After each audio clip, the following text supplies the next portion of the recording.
একটা ট্রিপ পেয়ে গেছি, ধানমন্ডি যাবে 5 কিলোমিটার, 100 টাকা ভাড়া দেখেছি। যাই হোক ভাই রাইডে কল দিচ্ছি আসলাম। হ্যাঁ 2300 পিন। এই যে। কোথায় যাবেন ভাইয়া? তেজগাঁও। আচ্ছা ঠিক আছে, 2300। ঠিক আছে ভাই, আচ্ছা ঠিক আছে। তো ভাইকে নিয়ে রওনা দিয়ে দিলাম, তেজগাঁওতে যাবে। ধানমন্ডি থেকে রিসিভ করছি, 5 কিলোমিটার রাস্তা ছিল, বেশি একটা ভাড়া দেখে না, 100 টাকা। তবে ছোটো ছোটো ট্রিপ মারা কিন্তু পুষায় যায়, কারণ বড় ট্রিপ যখন দিবেন 13-14 কিলোমিটার, তখন কিন্তু সর্বোচ্চ 180 টাকা 200 টাকা ভাড়া পাবেন।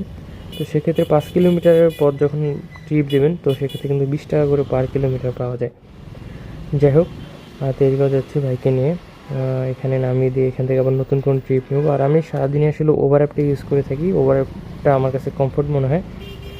ভাড়া যেটাই দেখ না কেন, ওভার অ্যাপ যাত্রীগুলোও ভালো হয়, বিশেষ করে স্মার্ট। আর ওভার অ্যাপে যতটুকু ভাড়া দেয় ভালো চলে, মাঝে মাঝে খুবই কম দেয়। যখন লং ট্রিপগুলো হয়ে যায় তখন ওভার অ্যাপ খুবই বাজে ট্রিপ, মানে খুবই ভাড়া এত পরিমাণ কম। যেমন ধরুন এখান থেকে যদি কেউ ময়মনসিং যায়, পার কিলোমিটার 10 টাকা করে দেবে, 200 কিলোমিটার হইলে 2000 টাকা আসবে এরকম। না ওয়ান প্লাস না, এটা হলো স্যামসাং, রোদের কারণে নষ্ট হয়েছে ভাই। হ্যাঁ S20 প্লাস আর কি। ভাইয়া কত টাকা আছে? এরকমই আসছে আর কি, 100 টাকা আছে না, একটু কম হবে না? রাখবো 100 টাকা, ঠিক আছে।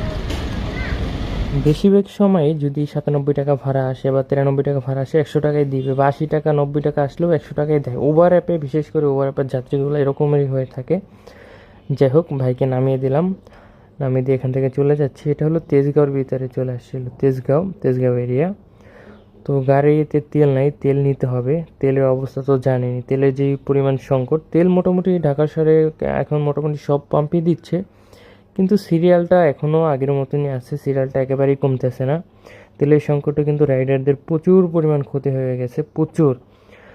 যারা এই রাইডের মাধ্যমে চলে থাকে, সংসার ফ্যামিলি চলে, তাদের কিন্তু আসলে খুবই ভয়াবহ অবস্থা বর্তমানে। যাই হোক, ভালো থাকবেন, নতুন কোনো ভিডিওতে দেখা হবে। আর আমার ভিডিওগুলো ভালো লাগলে অবশ্যই একটি লাইক কমেন্ট করে দেবেন, শেয়ার করে দেবেন। আর বিস্তারিত কোনো কিছু জানতে ইচ্ছে করলে সরাসরি কমেন্ট করতে পারেন।